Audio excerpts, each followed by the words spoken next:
Hi, folks, and I'm back once again with another edition of Paul's Cinema Picks of the Week. And I am your gracious host, Paul Westbrook. And yes, I know I have to talk a little clear because of this mask thing, which will take some getting used to, but I hope as we go along you'll get used to it. Anyway, my third movie that I'm going to be explaining here is called The Legend of Lucy Keys and based on a true story. I want to explain a little thing here. When a movie says based on a true story, it's generally not exactly a true story. Like there's some movies that yes, that can be accurately said, but at the same time in this one, I think it's a clever marketing tool just to make the movie a little more elaborate. But yes, The Legend of Lucy Keys. There's a story, backstory. It says April 14th in 1755, in the town of Princeton, Massachusetts, a young girl named Lucy Keys followed her sisters to fetch some sand from the lake. At the foot of Wachusett Mountain, and what happens is Lucy never returns, and she vanished in the woods in that day, and she was never ever heard from again.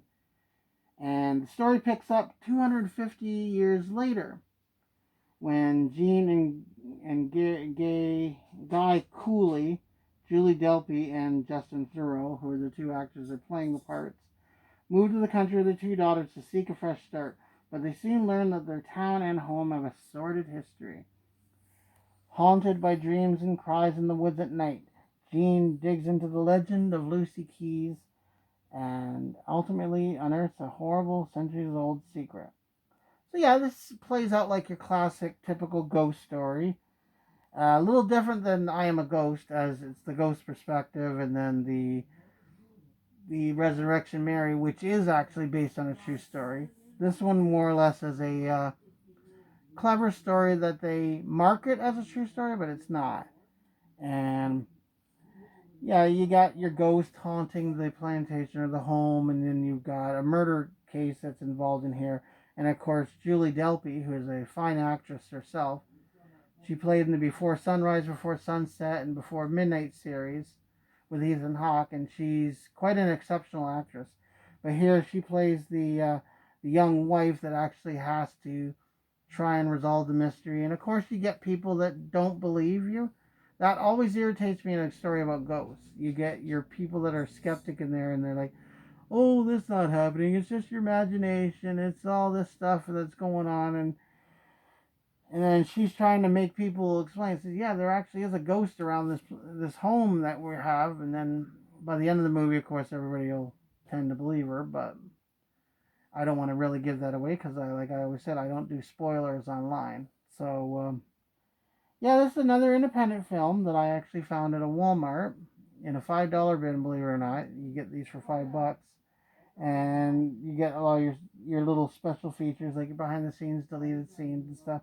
But it's one of those exciting little stories that if you haven't seen and you want to get something unique for your collection, I would suggest getting this as well as the other two movies that I talked about today, the Resurrection Mary one and the I Am a Ghost.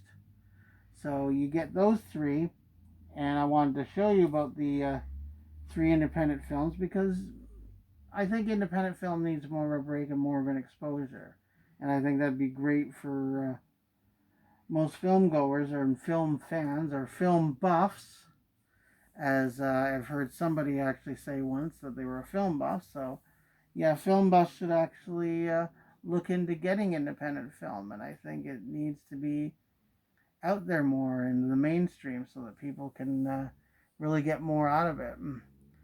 And you learn about films that you really haven't seen, like the ones that didn't come to the theaters. And something like Lucy Keys is great, as well as the other two.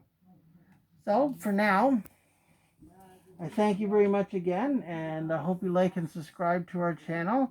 I hope you can feel free to ask us questions at any time.